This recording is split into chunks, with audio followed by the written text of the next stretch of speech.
You are watching AI Storytelling, YTS.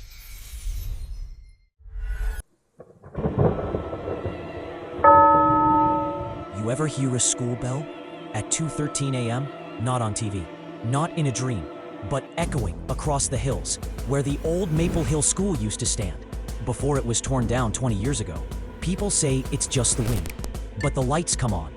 Desks scrape across floors no one walks, and if you get close enough, you might see the hallway flicker to life.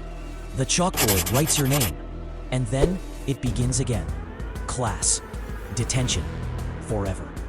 Welcome to the school that opens only at night. There's a small rural town you won't find on most maps. Just fields, fog, and memories that don't line up anymore.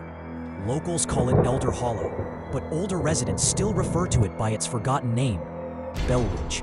If you drive through during the day, you'd never guess the town once had a school. Nothing remains. The land was cleared 2 decades ago after a fire. No one really talks about how it started, or why the rubble was bulldozed overnight. But if you stay past midnight, that's when people whisper. That's when the lights come on. It started as a viral video challenge. 3 high school seniors, Zoe, Aman, and Deepak, dared each other to visit the phantom school grounds at 2 a.m. Aman streamed it live. They laughed at the eerie tales, said it was just small-town ghost stuff. But the video never finished uploading. All that remains is the last 12 seconds.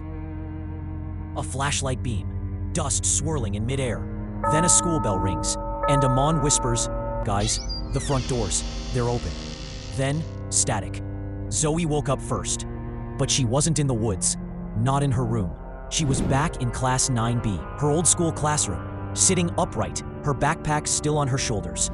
The walls had that dull green paint she remembered. Fluorescent lights buzzed above, but the world outside the windows was pitch black, like the glass looked into nothing. The bell rang. A classroom door creaked open. A tall, chalk-dusted silhouette entered. Its face was a blur, smudged like old ink. Its limbs long, slow, and deliberate. And then it spoke. "No tardiness allowed in my class." Zoe tried to run, but her legs didn't move. None of them could. Deepak was seated 2 rows away, eyes wide, hands trembling. Aman was missing. At exactly 3:06 a.m., a speaker crackled to life overhead. "Detention begins now." They were moved to a different room, one with no windows. The chalkboard had no writing. Desks stretched endlessly in every direction.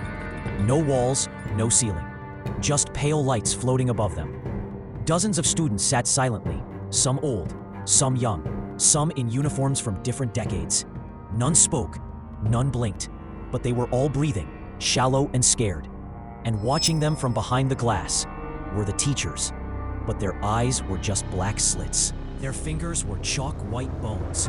One carried a ruler that scraped against the desks as he walked the aisles. And then the voice came again. "You will remain until your lesson is learned." Every night restarted the same way. Zoe would wake up in her seat. Deepak would scream. The chalkboard would write out an impossible question, like, "If the year is 2025, why are you in a classroom that burned in 2004? They tried smashing windows. They revealed only darkness. Tried running down the hall. It only circled back. Tried closing their eyes, but the eyelids wouldn't shut. And the teachers began to get closer, smelling their fear.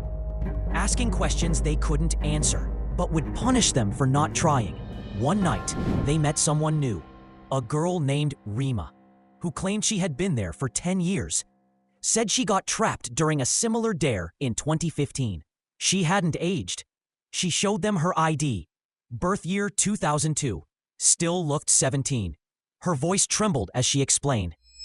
"This school feeds on guilt, on unfinished lessons, on regrets. It traps the part of you that still feels like you're not done growing up. And it teaches you forever until you forget who you were." When asked if there was a way out, she whispered, "Graduation," but no one's ever made it. One night, the PA system buzzed with new words. "Tonight we welcome parents." The classroom doors opened, and the figures walked in. Only, they weren't parents. They were twisted versions of them. Zoe saw her father, except his eyes were hollow, and he smiled too wide. Deepak's mother walked straight through a wall and whispered, "Why didn't you study harder?" The students around them began to scream. Some disappeared, dissolved into piles of crumpled report cards and school bags. Others sat frozen, as the parents hovered over them, whispering guilt and disappointment on a loop. One night, Zoe found a real door. It was behind a trophy case that hadn't been there before. Scratched on it, "Exit exam." Inside was a giant auditorium, empty except for a blackboard and a single desk. She sat. A paper appeared in front of her. The question was simple. Who are you without school?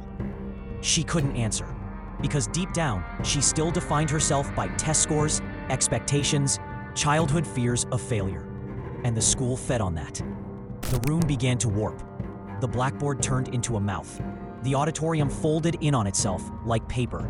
And then a bell rang. But this time, it wasn't the class bell. It was a handbell ringing from far away. Zoe woke up again, in her bed. It was morning, sunlight, birds. Her phone buzzing with notifications. She was free. Deepak texted, "Dude, we're back. What the hell happened?" They never found him on, but the live stream that was stuck finally uploaded. Except it was 4 hours long. The footage? Aman walking alone through classrooms, talking to someone who wasn't there. In the background, shadows followed. And the final frame was a class photo of Class 9B. But all the faces were smudged, except one. Aman's. Some schools close forever. Others never do. They exist to teach the lessons we never wanted to learn. If you ever see classroom lights glowing past midnight, don't look twice. Because if it sees you, you're already enrolled. So don't forget to subscribe, AI Storytelling YTS, for more videos.